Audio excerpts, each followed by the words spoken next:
Okay, let's get another question here from the Cult of Cornette Facebook group. Let me scroll down. The wind has really picked up over here again. Oh, you and that wind again. Well, back in my day, back last Friday when the wind really blew. Jim, this next question from the Cult of Cornette Facebook group is from Sam Gar. In the territory days, how would shows do at the gate even if it wasn't a TV taping? How did big shows do at the gate with just local advertising compared to what was an AEW or WWE show would do now with national advertising? Oh boy. It's been so long. How did he phrase the opening of that question? What was the opening line? And again, younger people do have to be educated on the history of wrestling, Yes. and a lot of them come here for that. In the territory days, how would shows do at the gate even if it wasn't a TV taping? Okay. Better, because it wasn't a TV taping.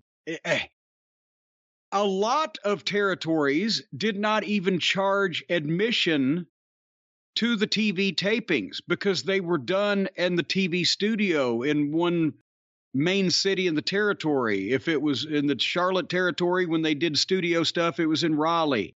Or Memphis, obviously, was in Memphis. Or, whatever the fuck. Or if they did it like the Florida TV where they had their own building, but it was still the Tampa Sportatorium, which was seated a couple hundred people, is where they had the offices, and they shot the TV there also.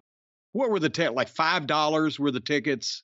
They just wanted people in the small building or studio to see, to be an audience, to look good on television for the TV viewers to see it.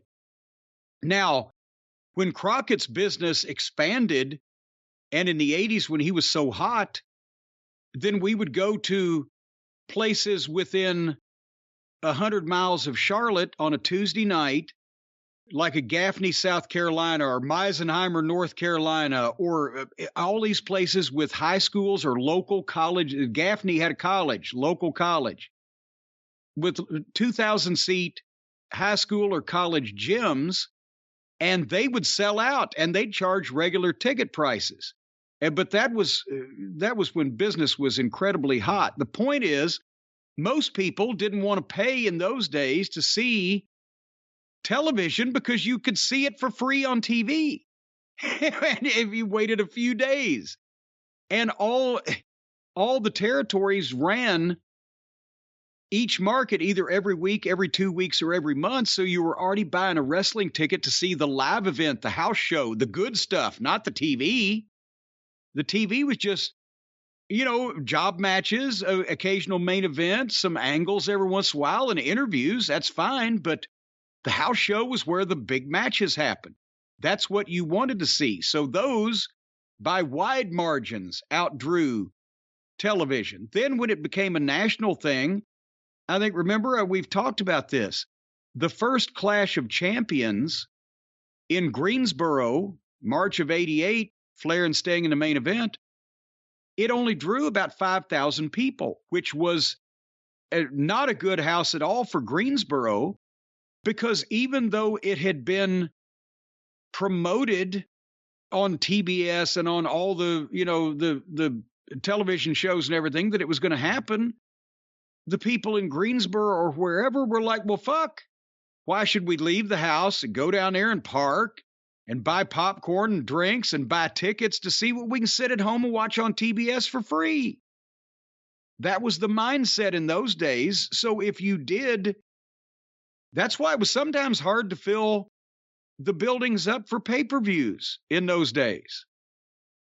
But definitely for a free TV show, and none of the Clash of Champions specials sold out that I can remember, unless it, not Wilmington, Fort Bragg. but Fort Bragg. Fort Bragg, the Army base, small building, and they wanted to see it. That was full. But I mean, it wasn't an automatic sellout because it was the Clash of Champions, because it would actually, if you advertised Ric Flair versus Lex Luger or whatever the main event was for the title in that town, it would have drawn more people if it hadn't been on television, because people stayed home to watch it for free. That was how it happened in those days. So No, and also none of the boys, we didn't want more TV tapings because we didn't get paid for TV tapings. And like for Crockett, if we were in a dark match, one of the 2 dark matches that were advertised for a TV taping that I mentioned to draw those 2,000 people in Gaffney, then you got a nice payoff. But everybody else for TV got $40 or $60 at one point.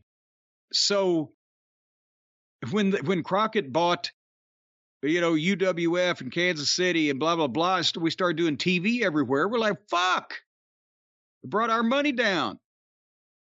So that's, it's only a modern thing that house shows get no, they do okay, but they don't have big fucking scalping situations and everything. It's the pay-per-views and the TV taping. That's completely the opposite of what it was in the old days. People wanted to go to the fucking Superdome that wasn't televised, or the Charlotte Coliseum, or the Omni in Atlanta, or Reunion Arena, or wherever the fuck that it wasn't going to be on TV. That's the shit we got to see. We got to buy a ticket for that.